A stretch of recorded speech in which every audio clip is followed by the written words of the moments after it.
লাজে রাঙা হলো কনে বঙ্গো, আজ মালা বদল হবে এই রাতে, আজ মালা বদল হবে এই রাতে। ও তোরা উলু দে বাজাসা উলু দে, ও তোরা উলু দে বাজাসা উলু দে, টোপর মাথা দিয়ে চতুর দোলাবে, মালা বদল হবে এই রাতে, আজ মালা বদল হবে এই রাতে। তো আজ হিরণ্যকশিপুর বিবাহ হলো মা কয়াধু দেবীর সাথে। যখন কয়াধু মায়ের সাথে হিরণ্যকশিপুর বিবাহ হলো, তখন হিরণ্যকশিপু আজ বাসর রাতে উপস্থিত হয়েছে মাতা কয়াধুর সাথে। তখন কয়াধু বলছেন, দেখো ঘুমানোর আগে আমার কিছু নিয়ম কানুন আছে, আমরাও এই নিয়ম কানুন গুলো নিই। বালিশে মাথা দেওয়ার আগে ওম পদ্মনাভায় নমঃ এটা বলতে হয়। শোবার সময় নাতিপুতি থাকলে আপনারা শিখিয়ে দেবেন যে গঙ্গা গীতা সাবিত্রী সীতা যেটা আছে সে মন্ত্রটা উচ্চারণ করার জন্য। এই গঙ্গা গীতা উচ্চারণ করে যেন ঘুমায় অন্তত। তো সেই কারণে আজ কি করলেন, ওই যে হিরণ্যকশিপুকে তার স্ত্রী বলছেন, দেখেন স্বামী যদি দৈত্য হয় আর নারী যদি কৃষ্ণ ভক্ত পরায়ণা হয়, একজন নারী পারে তার স্বামীকে স্বর্গের দরজা পর্যন্ত নিয়ে যেতে, আর একজন নারী পারে তার স্বামীকে নরকের দ্বার পর্যন্ত নিয়ে যেতে। এটা হলো নারীর লক্ষণ। নারী যদি নারীর মতো হয় পুরুষকে উপরে ওঠায়, নারী যদি আনারী হয় পুরুষকে নিচে নামিয়ে নেয়। বলে কি দরজা জানা বন্ধ করো, মদের একটা বোতল নিয়ে আসো ওই মিলন কেবিন থেকে। বলছে কেন? ওই দুর্গাপূজার দশমী তুমি জানো না, এই ক্লাবের থেকে রাইস খেয়ে যাবো আর রাতের বেলা হজম হবে না, তার জন্য কি করবো, ওই একটুখানি কি বলে কি মদ, সে ক্যাপ্টেন ফ্যাপ্টেন যা হোক তা খাবো। হরে কৃষ্ণ। তো স্বামীকে স্ত্রী বলছেন মদ খাওয়ার জন্য।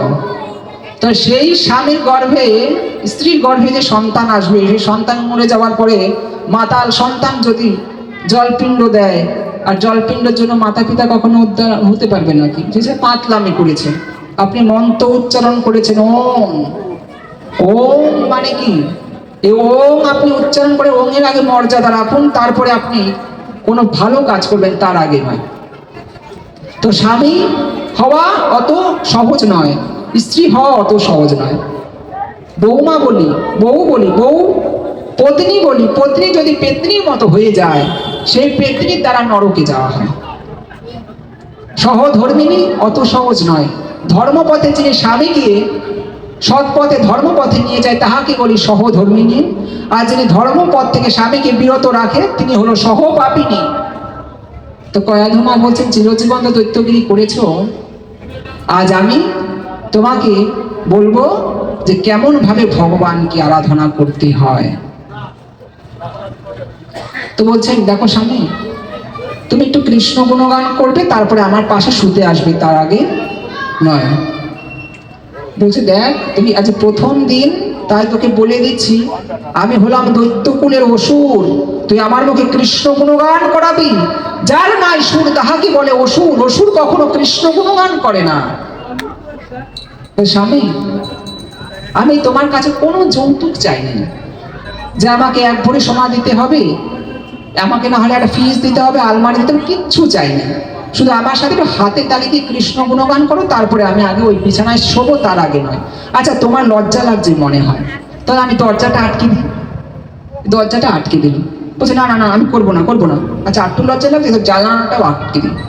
আর জানালাও আটকে দিল। এবার আটকে দিয়ে বলছে, স্বামী এবার অল্প একটু কৃষ্ণ নাম বলো। বলছে, কি কৃষ্ণ নাম বলবো?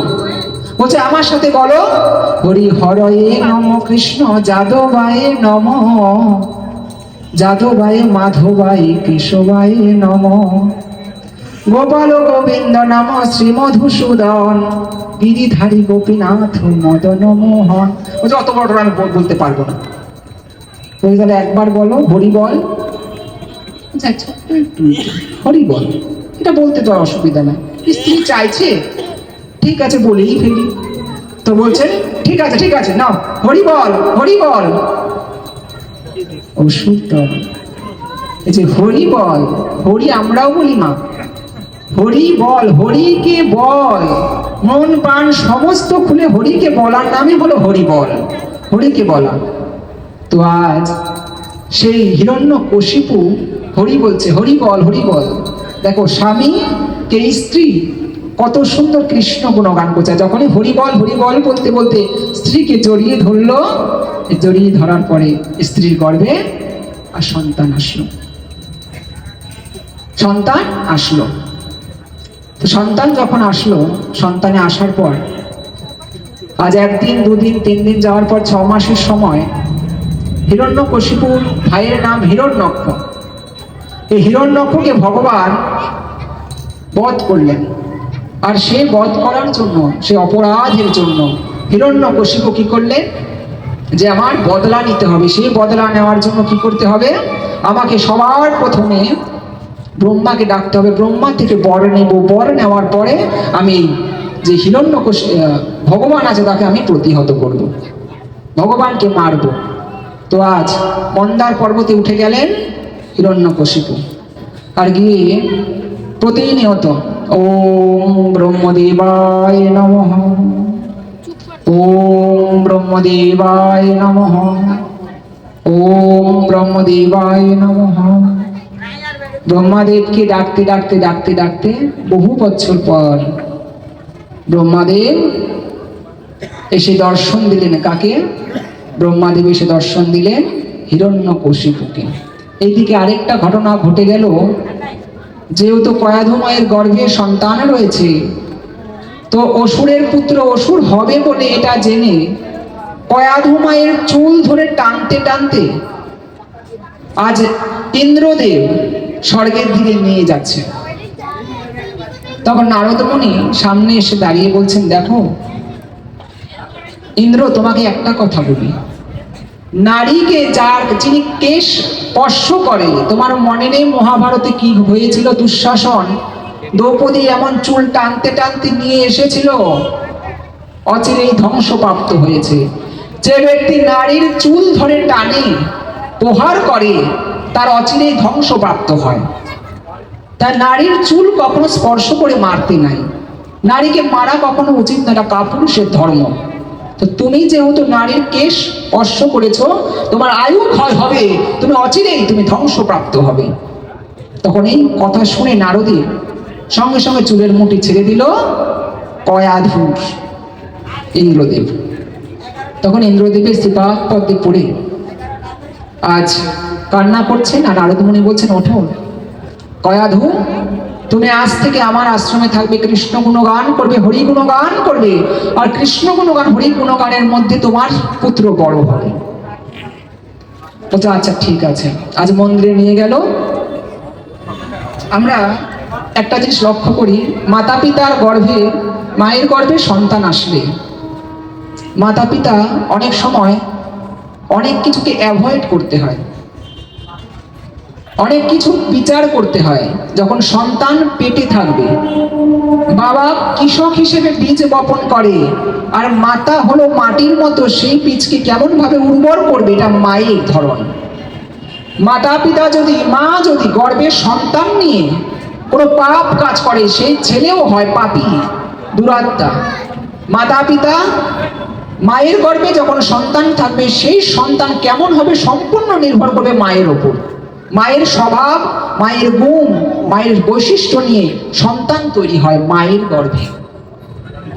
তো মাতা কয়াধু দেবী কৃষ্ণ গুণগান করে। এই যে প্রহ্লাদ কেমন ভাবে ভক্ত হয়ে গেল, মাতা কৃষ্ণ গুণগান করে, আর ভেতরে প্রহ্লাদ থেকেও প্রহ্লাদও কৃষ্ণ গুণগান করে, হরি গুণগান করে। আর এই কৃষ্ণ গুণগান হরি গুণগান যখন করে, করতে করতে সন্তানও হরিনামের সিদ্ধ হয়ে গেছে। তাই যারা গর্ভ ধারণ করবেন, মাতা পিতা মাইকে শুনছেন, তাদের কাছে দোহাই নিবেদন, গর্ভে সন্তান আসার পর আপনারা সবসময় সৎপথ কৃষ্ণ কথা অবলম্বন করবেন। ভগবানের ভাগবতীয় রস অমৃত আস্বাদন করবেন। মাতা পিতার আস্বাদনে সন্তান বৈশিষ্ট্য লাভ করবে ভক্ত হিসেবে। তো আর সেই কারণে মাতা পিতার, সে মায়ের গর্ভে থেকে আজ প্রহ্লাদ কৃষ্ণ গুণগান করে। ওইদিকে ব্রহ্মদেব এসে বলছে, দেখো হিরণ্যকশিপু তুমি চোখ খোলো, বলো তুমি কি বর চাও। হিরণ্যকশিপু দুহাত জড়ো করে বর চাইলো, হে প্রভু আমি যেন দিনে না মরি, আমি যেন রাতে না মরি। বলছে তথাস্তু। আমি যেন ঘরে না মরি, আমি যেন বাইরে না মরি। তথাস্তু। আমি যেন অস্ত্রে না মরি, আমি যেন শস্ত্রে না মরি। বলছে তথাস্তু। আমি যেন নারীর হাতে না মরি, আমি যেন পুরুষের হাতে না মরি। তথাস্তু। আমি যেন ওপরে না মরি, আমি যেন নিচেও না মরি। তথাস্তু। আর যখনই এই বর দিয়ে দিল, আমার হিরণ্যকশিপুর লাভ দেখে কিনি, ওই বাপরে ত্রিং ত্রিং করে 6 কিলোমিটার উপরে লাফাচ্ছে। কেন? আমাকে নারী মারবে না, পুরুষ মারবে না, ছেলে মারবে না, মেয়ে মারবে না, বাইরে মারবে না, ঘরে মারবে না, অস্ত্রে মারবে না, শস্ত্রে মারবে না। তার মানে তো আমি অমর। কারণ যমও আসলে যম তো পুরুষ, তো যম আমাকে মারবে কেমন? যম পুরুষ। যম যদি পুরুষও না হতো, নারীও না হতো, তাহলে আলাদা কথা। তাহলে আমার তার মানে আমার অমরত্ব আর কে ধরে রাখতে পারে?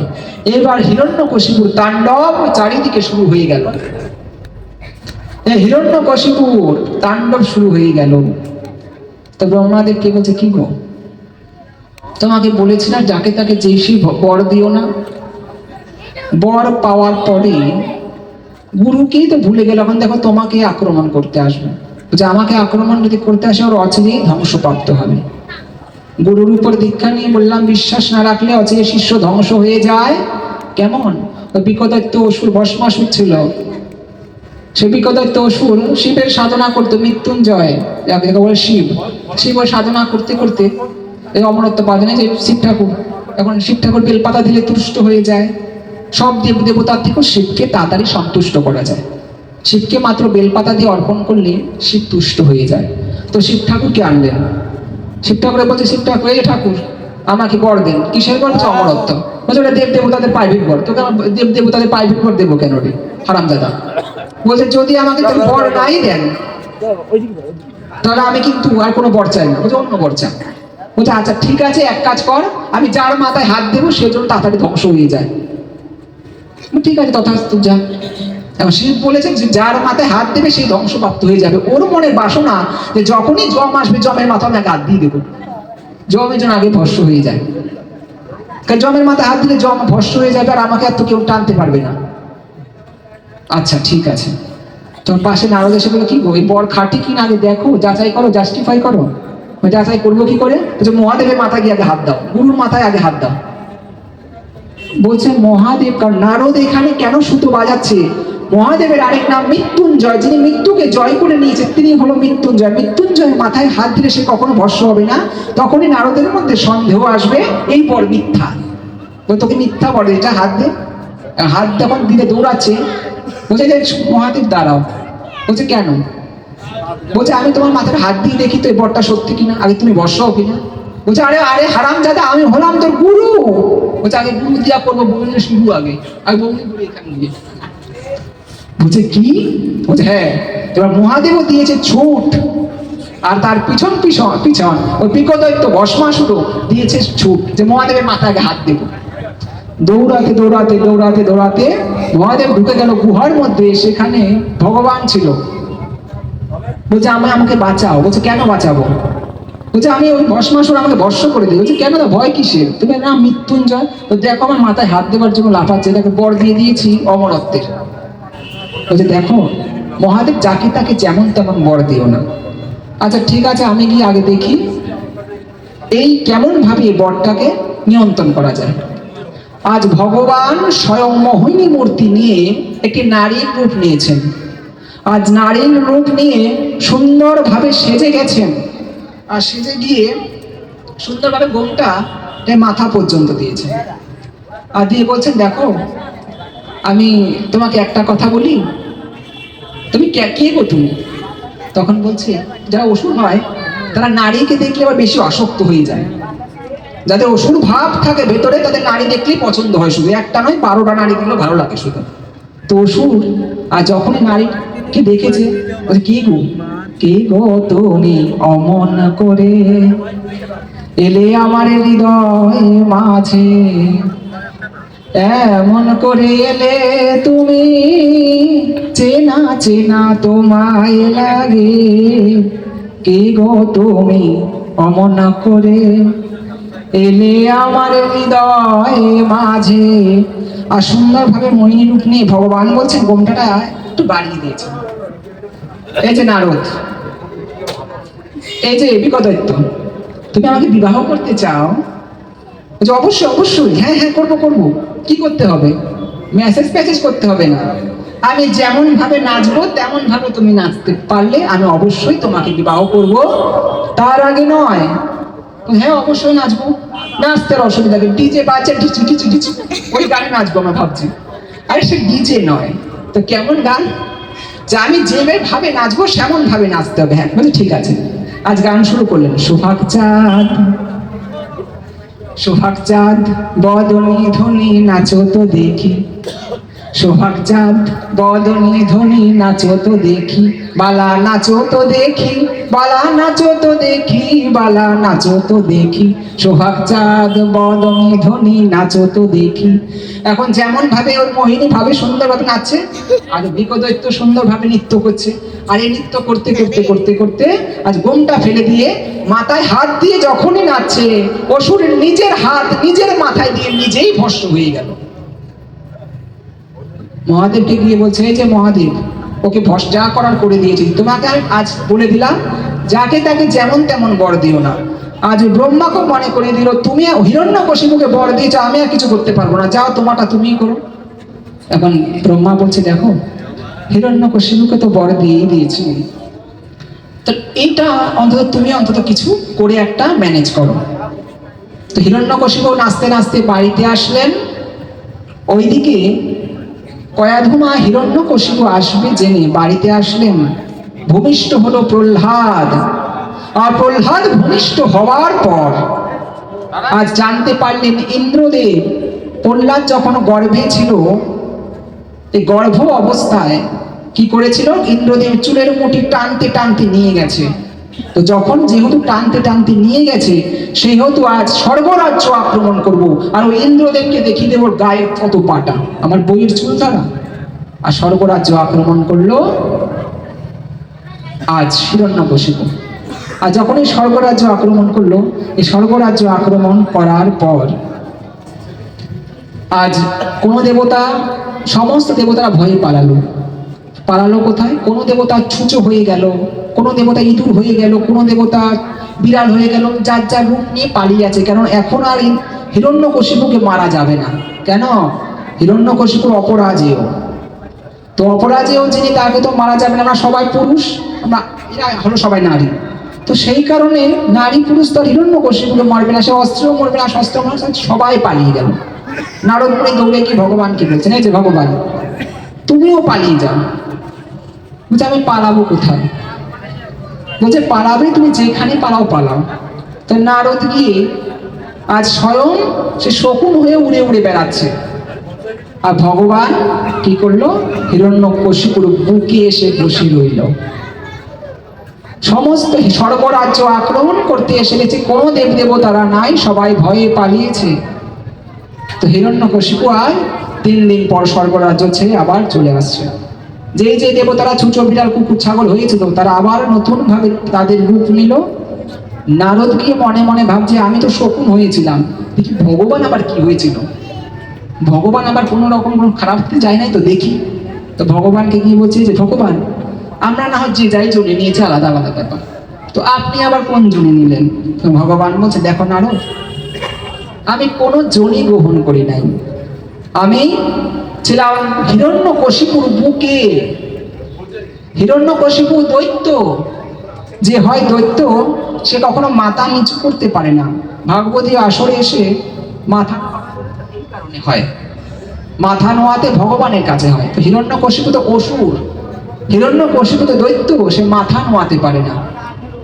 আমি ছিলাম হিরণ্যকশিপুর বুকে, কল থেকে যদি জল পড়ে বালতি উপরে রাখলে কখনো সেই বালতি ভরে না। সেই কারণে যেখানে জল পড়বে তার ঠিক সেই জায়গাটায় জলের স্রোত থেকে নিচে বালতি বসালে বালতি ভরবে। তো হিরণ্যকশিপু তো উগ্র স্বভাবের, তো উগ্র স্বভাবের যারা, তারা কখনো ভগবানকে চেনে না। আমি বুকে ছিলাম, যদি আমাকে পেতে চায়, যে হবে নিচু সে পাবে আমার কাছ থেকে অনেক কিছু। হিরণ্যকশিপু তাই আমাকে দেখতে পারে না। আচ্ছা, তো আমাদেরও সবার হৃদয়ে কে বিরাজমান? ভগবান বিরাজমান। আমরা দেখতে পারি না বলে, আমরা ভগবানকে আস্বাদন করতে পারি না বলে আমরা চারিদিকে ঘুরে ঘুরে বেড়াই। এ মন্দিরকে সাজান, বলছে আমার হিয়ার মাঝে লুকিয়েছিলে, তোমায় দেখতে আমি পাইনি, তোমায় দেখতে আমি পাইনি। ওই বাহির পানে চোখ মেলেছি, আমার দিদার প্রাণে চাইনি, আমার হিয়ার মাঝে লুকিয়েছিলে, দেখতে আমি পাইনি, তোমায় দেখতে আমি পাইনি। ভগবান সবার বুকের মধ্যে লুকিয়ে আছে। এই বুক চার আঙুল জুড়ে ভগবান হৃদয়ে বসবাস করে, আর আমরা সেই হৃদয়টা কৃষ্ণ নামের দ্বারা পবিত্র না করে বিড়ির ধোঁয়া দিয়ে পবিত্র করি। তো ভগবানকে আস্বাদন করার আগে হরে কৃষ্ণ, অপরাধ নেবেন না মায়েরা যারা আছেন, বাবারা তারাও অপরাধ নেবেন না। জানবেন ভগবান আপনার হৃদয়ে থাকে। বিড়ির প্যাকেটের উপর লেখা আছে যে বিড়িটা খেলে ক্যান্সার ঘটে। ঠিক তেমনি এই হৃদয়টাকে আমরা পুড়ে ফেলি বিড়ির ধোঁয়া দিয়ে, কৃষ্ণ নামে ধুতে পারি না। তো এই হৃদয়টাকে পরিষ্কার করার জন্য কি করতে হয়? নাম সংকীর্তন করতে হয়। এই নাম সংকীর্তনের মাধ্যমে দেহ পবিত্র হয়।